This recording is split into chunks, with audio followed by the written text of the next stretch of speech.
The live TV, सच सबसे आगे।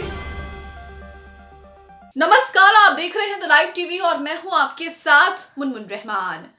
लक्षद्वीप को लेकर शुरू हुए भारत और मालदीव के बीच विवाद थमने का नाम ही नहीं ले रहा है। आपको बता दें कि पिछले दिनों प्रधानमंत्री मोदी लक्षद्वीप गए और वहां पर उन्होंने कहा कि लक्षद्वीप हर भारतीय को घूमना चाहिए और लक्षद्वीप हर भारतीयों की लिस्ट में पहले नंबर पर आना चाहिए। इस तरह का उन्होंने ट्वीट किया, जिसके बाद मालदीव की तरफ से जो है वो टिप्पणी की गई भारत के खिलाफ, प्रधानमंत्री मोदी के खिलाफ, और उसके बाद ये पूरा मामला जो है वो बढ़ने लगा और मालदीव को बायकॉट शुरू होने लगा। मालदीव का बायकॉट किया जाने लगा। सोशल मीडिया पर तो कई भक्तगण जो है वो मालदीव को लेकर ट्वीट करने लगे कि मालदीव जाना अब जो है वो गलत होगा, मालदीव नहीं जाएंगे, बायकॉट मालदीव। इस तरह के जो ट्रेंड है और जो हैशटैग ट्रेंड है, जो सोशल मीडिया पर पोस्ट है, इस तरह की पोस्ट जो है वो सोशल मीडिया पर आने लगी। लेकिन इसी बीच खबर आ रही है कि विवाद के बीच 3 दिन में 1400 भारतीय जो हैं वो मालदीव घूमने गए हैं।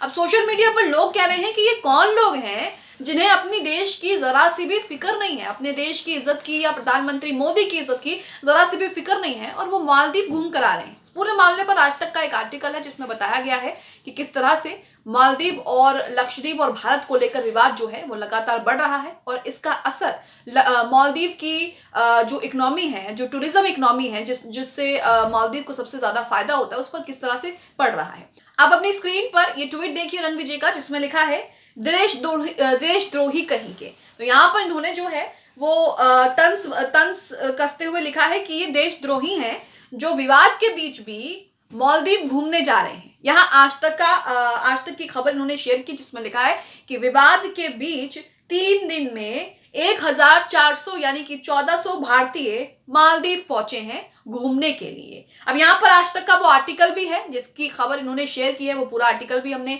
आपके सामने रखा है। इस आर्टिकल में क्या लिखा है ये भी आपको जानेंगे। इससे पहले आपको मोदी जी का ट्वीट दिखा देते हैं, जिसे लेकर कहा जा रहा है कि इसके बाद जो है विवाद हुआ। यहाँ पर मोदी जी ने लिखा है कि in addition of the scenic beauty Lakshadweep tranquility is also mesmerizing. It gave me an opportunity to reflect on how to work even harder for the welfare of 140 crore Indians. यहाँ पर इन्होंने लिखा है कि प्राकृतिक सुंदरता के अलावा लक्षद्वीप की शांति भी मंत्र मुग्ध कर देने वाली है। इसने मुझे इस बात पर विचार करने का अवसर दिया कि 140 करोड़ भारतीयों के कल्याण के लिए और अधिक मेहनत कैसे की जाए। इसी के साथ प्रधानमंत्री मोदी ने यहाँ पर तस्वीरें शेयर की। इसके साथ एक दूसरा ट्वीट भी प्रधानमंत्री मोदी की तरफ से किया गया, जिसमें इन्होंने लिखा है कि for those who wish to embrace the adventure in them Lakshadweep has to be on list, your own list. तो यहाँ पर उन्होंने लिखा है कि जो लोग अपने अंदर के रोमांच को अपनाना चाहते हैं उनके लिए लक्षद्वीप आपकी सूची में होना चाहिए। आगे वो लिखते हैं कि अपने प्रवास के दौरान मैंने स्कॉन गार्डिंग का भी प्रयास किया, ये इतना आनंददायक अनुभव था। तो इस ट्वीट के बाद जो है मालदीव के मंत्रियों की तरफ से जो है वो टिप्पणी की जाती है, जिसे लेकर भारत की तरफ से भी टिप्पणी की जाती है और उसके बाद दोनों के बीच जो है इसे लेकर तनाव बढ़ता जा रहा है। अब इसी के साथ आज तक का आर्टिकल आपके सामने है, जिसमें बताया जा रहा है कि किस तरह से ये विवाद है और इस बीच कितने भारतीय मालदीव घूमने गए हैं। यहाँ लिखा है कि भारत और मालदीव के बीच जिस तरह का राजनयिक तनाव इस समय बढ़ रहा है वैसा शायद ही पहले कभी बढ़ा हो, वैसा शायद ही पहले कभी देखने को मिला हो। सोशल मीडिया पर बॉयकॉट मालदीव जैसे हैशटैग ट्रेंड हो रहे हैं, जैसा कि मैंने आपको शुरुआत में बता दिया था। इन सबकी शुरुआत तब हुई जब मालदीव के 3 मंत्रियों ने प्रधानमंत्री मोदी और भारत के खिलाफ टिप्पणी की।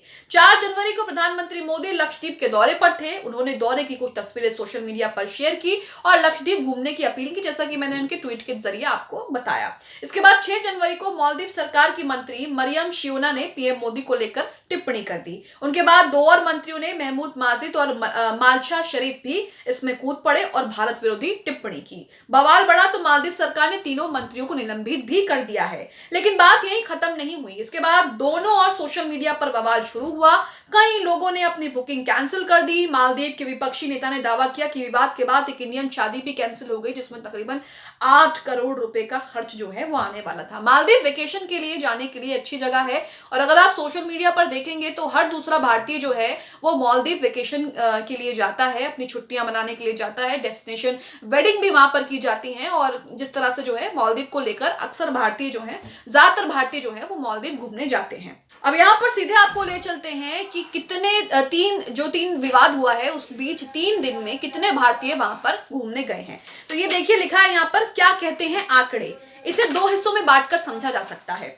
पहला हिस्सा 1 से 6 जनवरी के आंकड़ों का है और दूसरा है 7 से 9 जनवरी तक के आंकड़ों का, यानी कि अब लगभग जो है विवाद शुरू हो चुका है। 4 जनवरी को ही पीएम मोदी लक्षद्वीप पर गए थे और 6 जनवरी को मालदीव के मंत्रियों ने आपत्तिजनक टिप्पणी की थी। मालदीव के पर्यटन मंत्रालय के आंकड़ों के मुताबिक 1 से 6 जनवरी के बीच 33,807 जो है वो पर्यटक वहां पर आए थे। इनमें से 2,372 पर्यटक भारत से थे। इसके बाद अब विवाद जो है, क्योंकि 6 जनवरी के बाद जो है विवाद जो है वो जोर पकड़ने लगा था और विवाद पूरी तरीके से शुरू हो चुका था। 7 से 9 जनवरी का आंकड़ा देखिए, 7 से 9 जनवरी के बीच मालदीव में 17,176 पर्यटक पहुंचे। इनमें से 1,419 भारतीय पर्यटक थे, यानी कि 3 दिन में विवाद के बीच 3 दिनों में 1400 से ज्यादा भारतीय जो है वो मालदीव घूमने गए थे। ऐसे में सोशल मीडिया पर कहा जा रहा है कि अंधभक्तों को जो है वो बड़ा झटका लगा होगा, क्योंकि इतना बायकॉट करने के बावजूद भी विवाद के बीच कई भारतीय जो है वो मालदीव घूमने जा रहे हैं, वहां अपनी छुट्टियां मना रहे हैं, वेकेशन मनाने जा रहे हैं। इसी के साथ कहा जा रहा है कि कुल मिलाकर देखें तो 9 जनवरी तक मालदीव में 50,983 पर्यटक आ चुके हैं, जिनमें से 3,971 भारतीय हैं। यानी अब तक जितने पर्यटक मालदीव पहुंचे हैं उनमें से 7.4% भारतीय हैं। हालांकि पिछले साल से इसकी तुलना करें तो भारतीय पर्यटकों की संख्या में कमी जरूर आई है। साल 2022 में 1 से 10 जनवरी के बीच कुल 53,415 पर्यटक मालदीव आए थे और इनमें से आप जानकर हैरान हो जाएंगे कि इनमें से 4,333 यानी कि 8% जो है वो भारतीय थे। यहाँ पर आप देख रहे हैं कि मालदीव, लक्षद्वीप और भारत को लेकर विवाद जो है वो लगातार बढ़ रहा है। लक्षद्वीप को लेकर भारत और मालदीव के बीच जो है वो तनाव शुरू हुआ और ये तनाव लगातार जोर पकड़ रहा है। खबरें तो ये भी आ रही हैं कि मालदीव जाने वाली सारी फ्लाइट जो है वो सस्पेंड कर दी गई है, बुकिंग कैंसिल हो रही है, टिकट कैंसिल हो रही है। जिनकी मालदीव में पहले से ही बुकिंग थी वो भी बुकिंग कैंसिल कर रहे हैं। लेकिन इस बीच जिन लोगों को घूमना है, जिन लोगों को मालदीव जाना है, उन लोगों की संख्या में भी कमी नहीं आ रही। जैसा कि आपने देखा कि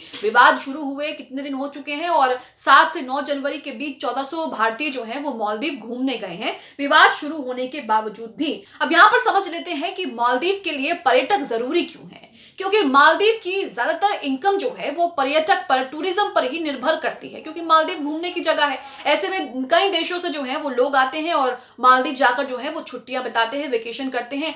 कई लोग तो अब डेस्टिनेशन वेडिंग के लिए भी मालदीव जैसी जगह को जो है वो चुनना शुरू कर रहे हैं। तो यहाँ पर हम देख रहे हैं कि कहीं ना कहीं इस टिप्पणी से मालदीव को जो है वो नुकसान हो रहा है। लेकिन जिन लोगों से लगातार बायकॉट करने की उम्मीद की जा रही है, जिस तरह से लगातार सोशल मीडिया पर बायकॉट ट्रेंड मालदीव के लिए चलाया जा रहा है, वो कहीं ना कहीं फेल होता हुआ नजर आ रहा है। क्योंकि जिसे मालदीव घूमने जाना है वो तो जा ही रहा है, जैसा कि 3 दिन में 1400 भारतीय गए और हो सकता है कि आंकड़ा और भी ज्यादा बढ़े, और भी ज्यादा जो है आने वाले दिनों में ये आंकड़ा देखने को मिले कि कितने भारतीय वहां पर घूमने जा रहे हैं, विवाद शुरू होने के बावजूद भी। अब आप इस विवाद को लेकर क्या सोचते हैं, और जिस तरह से विवाद के बीच 1400 भारतीय मालदीव घूमने जा रहे हैं, छुट्टियां मनाने जा रहे हैं, उसे लेकर क्या सोचते हैं, कमेंट बॉक्स में हमें अपनी राय जरूर दें।